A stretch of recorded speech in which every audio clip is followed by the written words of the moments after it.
అందరికీ నమస్కారం. మహాసంపదలిచ్చు మన ద్వీప వర్ణన పూజా విధానం. నేను 4 సంవత్సరముల నుండి ఈ పూజా విధానం పాటిస్తున్నాను. నాకు ఈ మణిద్వీప వర్ణన పూజ చేయటం వల్ల అమ్మ ఇచ్చిన ప్రతిఫలాన్ని మీతో పంచుకోబోతున్నాను. ఆ ప్రతిఫలాన్ని పొందడానికి నేను అమ్మని ఎలా పూజించానో వీడియో చివరిలో చెప్తాను. ఈ పూజ చేయడానికి చాలామందికి అనేక రకాల సందేహాలుంటాయి. 32 రకాల పువ్వులుండాలని, 9 వారాలు ఈ పూజ చేయాలని, అలాగే 9 నైవేద్యాలు సమర్పించాలని, చాలా కఠినమైన నియమాలు పాటించాలని అనుకుంటారు. అవేమీ ఉండవండి. చాలా సులభమైన పద్ధతిలో ఈ పూజ అనేది చేసుకోవచ్చు. అమ్మ కృపకి పాత్రలు అవ్వచ్చు. నేను కూడా ముందులో అలానే అనుకున్నాను. అలాగే 9 వారాలు కూడా సంకల్పం చేసుకుని పూజ అనేది మొదలుపెట్టుకున్నాను. 4 సంవత్సరాల కిందట విషయం చెప్తున్నాను. 9 వారాలు నాకు పువ్వులు దొరకడం చాలా కష్టమైపోయినాయి. ఒక 3 వారాలు అయితే దొరికినాయి. 3 రకాల పువ్వులు.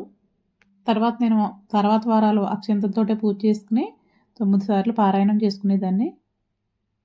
నేను ఈ మధ్య విన్నాను, అసలు అన్ని రకాల పువ్వులు అలాంటి నియమం ఏమీ లేదంట. అసలు మనకి నచ్చినట్టు, మనకి పూజ వచ్చినట్టు చేసుకుంటే సరిపోతుందంట. మనకి ఈ మణిద్వీప వర్ణన పూజ చేయడానికి ముఖ్యంగా కావాల్సింది అమ్మవారు పైన అపారమైన భక్తి, శ్రద్ధ, నమ్మకం ఉంటే చాలు.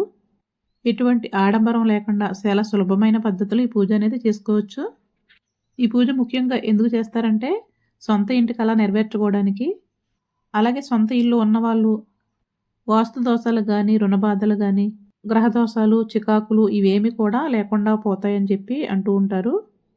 నేను చేసే పూజా విధానం అయితే కనుక ఈశాన్యం పక్క ఒక పీట వేసుకుని, దేవుడి రూము పెద్దగా ఉంటే ఆ రూమ్లో అయినా చేసుకోవచ్చు.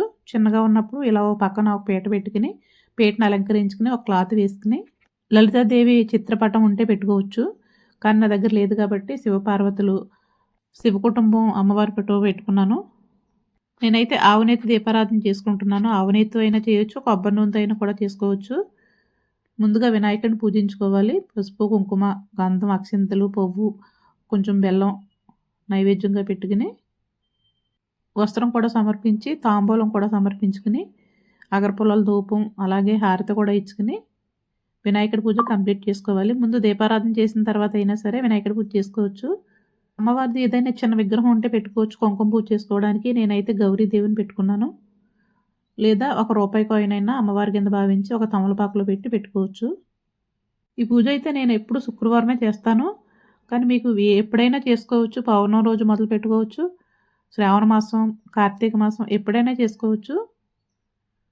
గురువారం, మంగళవారం కూడా చేసుకోవచ్చు. నేనైతే ఉదయాన్నే చేసుకుంటాను. సాయంత్రం చేసుకోవాలంటే కనుక పొద్దుటి నుంచి అన్నం తినకుండా ఉపవాసం ఉండి చేసుకుంటే మంచిది. పాలు, ఫ్రూట్స్ అలాంటివి ఏమైనా తీసుకుని ఒకవేళ సాయంత్రం చేసుకోవాలంటే కనుక మీరు సంకల్పం చేసుకుని ఎన్ని వారాలంటే అన్ని వారాలన్నా చేసుకోవచ్చు. 3 కానీ, 5 కానీ, 9 కానీ. పువ్వులైతే సంఖ్య అయితే లెక్కలేదంట. మనం ఎన్నైనా పెట్టుకోవచ్చు అలంకారానికి అయితే కనుక మన ఇష్టం మాట. నేనైతే 9 సార్లు చదవడానికి ఒక 9 పువ్వులు పక్కన పెట్టుకున్నాను, లెక్కగా ఉంటుందని చెప్పి. ఒకసారి పారాయణం కంప్లీట్ అవ్వాక ఒక పువ్వు వేసుకుంటే అలా మనకు 9 సార్లు అయిపోతుందన్నమాట. మనకి మర్చిపోకుండా ఉంటాము. గణపయ్యని పూజించుకున్న తర్వాత అమ్మవారికి కూడా పువ్వులతోటి, అక్షంతలతోటి, గంధంతోటి చూడచోపచారాలు చేసుకోవచ్చు. లేదా ప్రతిదీ సమర్పించినప్పుడు శ్రీ మాత్రే నమః అనుకుంటే సరిపోతుంది. లలిత సహస్రనామాల బుక్కులో దుర్గా అష్టోత్తరం ఉంటుంది. 108 నామాలు ఉంటాయి. ఒక్కో నామం చదువుకుంటూ కొంచెం కొంచెం కుంకుమ వేసుకుంటూ కుంకుమ పూజ చేసుకోవాలి. నేనైతే అలా చేసుకుంటాను. ఓం దుర్గాయై నమః, ఓం శివాయై నమః, ఓం మహాలక్ష్మీయై నమః, ఓం మహాగౌర్యై నమః, ఓం చండికాయై నమః, ఓం సర్వజ్ఞాయై నమః. అన్నీ అయిపోయిన తర్వాత అగరబత్తుల ధూపం వేసుకుని నైవేద్యం సమర్పించుకోవాలి. నైవేద్యాలు ఇన్ని రకాలు పెట్టుకోవాలనే నియమం అయితే లేదు. ముఖ్యంగా మనం కొబ్బరికాయ కొట్టుకునైనా చేసుకోవచ్చు. చలివిడి వడపప్పు చేసుకుంటే ఇంకా మంచిది. చలివిడి వడపప్పు, పానకం అయితే ఇంకా అమ్మవారికి ప్రీతికరం అని చెప్తారు. చాలా మంచిదన్నమాట. వీలుంటే కొంచెం పాయసం కూడా వండుకోవచ్చు. మన వీలుని బట్టి వీలుంటే వండి పెట్టుకోవచ్చు. లేదా ఉన్న వాటితోటే మనం పూజ అనేది కంప్లీట్ చేసుకోవచ్చు. అలాగే అమ్మవారికి మంచినీటిని కూడా పెట్టాలి ఒక గ్లాస్ తోటి. మొత్తం నైవేద్యం అంతా నీళ్లు చిలకరించి సమర్పించుకుంటాను. మొత్తం అన్నీ అయిన తర్వాత దీపము, ధూపము, హారతి, నైవేద్యము, తాంబూలము అన్నీ ఇచ్చుకున్న తర్వాత అప్పుడు పారాయణం మొదలు పెట్టుకుంటాను. పారాయణం మొదలుపెట్టుకున్న తర్వాత ఒకసారి ఇప్పుడు ముందు హారతి చేసుకుని తర్వాత పారాయణం 9 సార్లు అయిపోయిన తర్వాత ఇంకొకసారి హారతి ఇచ్చుకుంటే సరిపోతుంది. పెద్ద హడావుడేమీ లేకుండా చాలా సింపుల్‌గానే చేసుకోవచ్చు. తాంబూలం ఎవరికైనా ఇవ్వాలంటే గనక వీలుంటే ఇచ్చుకోవచ్చు. ఇచ్చుకుంటే మంచిదే. వీలు లేకపోయినా ఇవ్వకపోయినా ఏం పర్వాలేదు. కుదిరితే ఇచ్చుకోవచ్చు. తర్వాత కాళ్ళ మీద సాష్టాంగ నమస్కారం కూడా చేసుకొని ఏమైనా తప్పులుంటే మన్నించమని అడిగి ఇంకా పారాయణం మొదలుపెట్టుకోవాలి.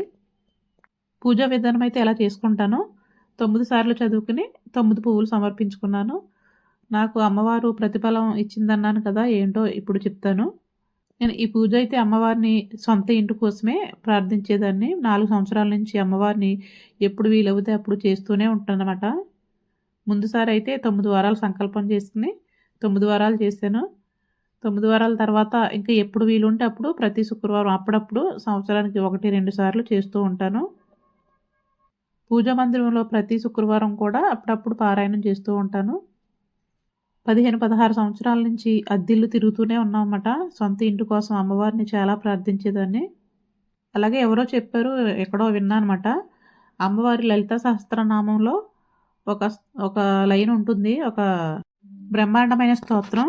అది ఏంటంటే, చింతామణి గృహంతస్థ శ్రీమన్నగర నాయిక. ఆ ఒక్క లైను తీసుకుని నా దగ్గర ఒక స్ఫటికమాల ఉండేది 108 పూసలతోటి.